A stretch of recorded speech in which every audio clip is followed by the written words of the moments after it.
What up, folks? I'm back once again doing another video game review, and I'm reviewing Crazy Taxi that was released for the Xbox, GameCube, and PS2.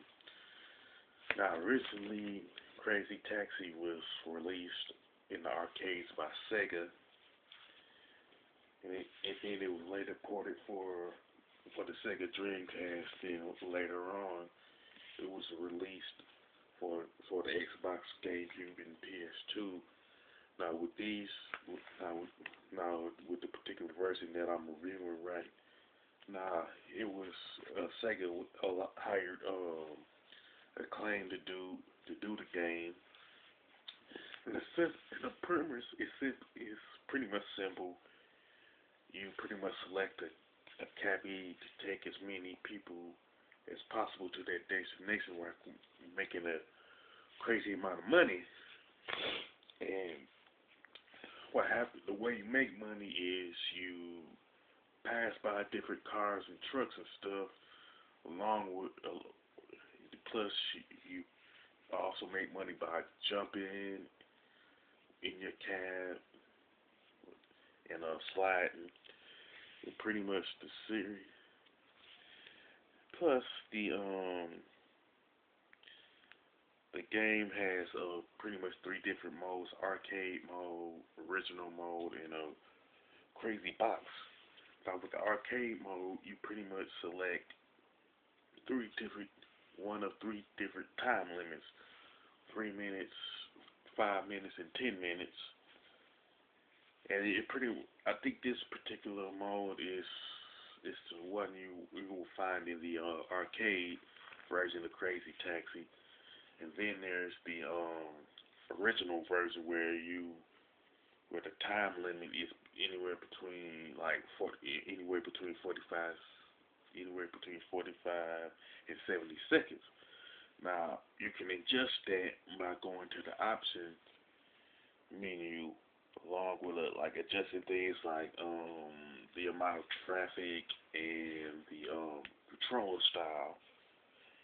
And in the crazy box mode has pretty much 9 different game modes you can play, and they are crazy jump, crazy flag, crazy balloons, crazy drifts, crazy jump, crazy bound, crazy rush, crazy jam, and crazy pole.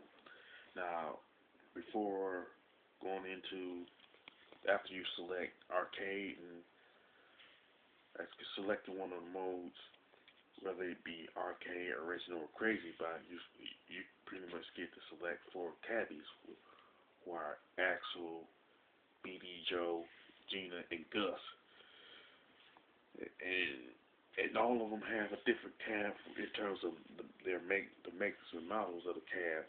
And now, as far as I know, none of the cabbies have a specific advantage when it comes to speed, jumping, and sliding. And the soundtrack for Crazy Taxi consists of songs that were released by a couple of rock bands, Offspring and Bad Religion. And if you're a fan of both of those groups, then you're gonna love this particular soundtrack based on the songs that's on there. Now, and another thing is that there are specific customers that you pick up, and all of them are named in the instruction booklet, and they're indicated by dollar signs that's got colors to them that ranges from red to green. Red is where it's the shortest distance, while the orange is a little bit further.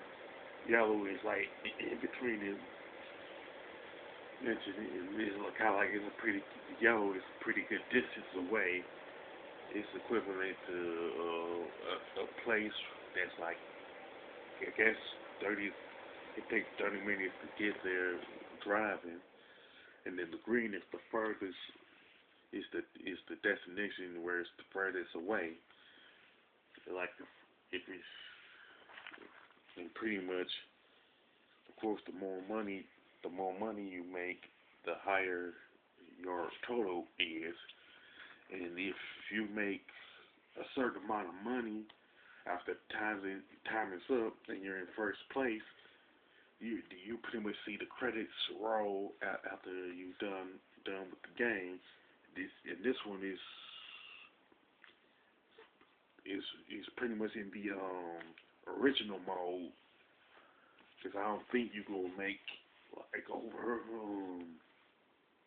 say like $70 or $80,000 in the arcade mode, but it is possible in the original mode if you set it to set the time to 70 seconds, because like once you pick up a particular customer, the time increases, and when you get to that destination in a fast amount of time, you will 5 extra seconds will be added. And if you get and if the time limit is in yellow, it's gonna be like an extra 3 seconds, I believe, is added. If the timing is red, or you don't get them to get the customers to their destination in time, they're going to jump out the cab saying you suck.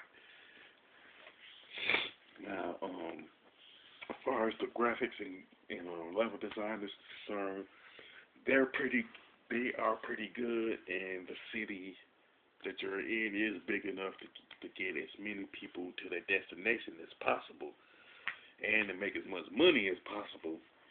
So that's something that I like about Crazy Taxi. As far as the controls are concerned, getting past cars and jumping the ramp is pretty easy to do, and I like that. But there are times where you're gonna get hit by a car when you don't see it coming. And sometimes you end up facing the opposite direction of where you were going. And there are times where when you're trying to slide to the left or the right, it's difficult to do. And like, these are the two major flaws that I have with the controls, but outside of those two flaws, the controls are okay. And as far as the soundtrack is concerned, I'll say that is pretty much the best part of Crazy Taxi, in my opinion, based on the songs that were used in the game by Bad Religion and Offspring. Even though I'm not a big time fan of neither group. Now, as far as the score, I would definitely give it a 7, mainly because of the flaws that exist with the controls. Another thing is that some gamers might be turned off by the flaws in the controls. Now, with that being said, if you like Crazy Taxi, that was released by Xbox, PS2, and the GameCube, you can mention it in the comment section. If you like the series as a whole, you can also mention that. But and don't forget to click the thumbs up button if you like it, and don't forget to subscribe. This is your boy Big Metroid Fan 12 signing off.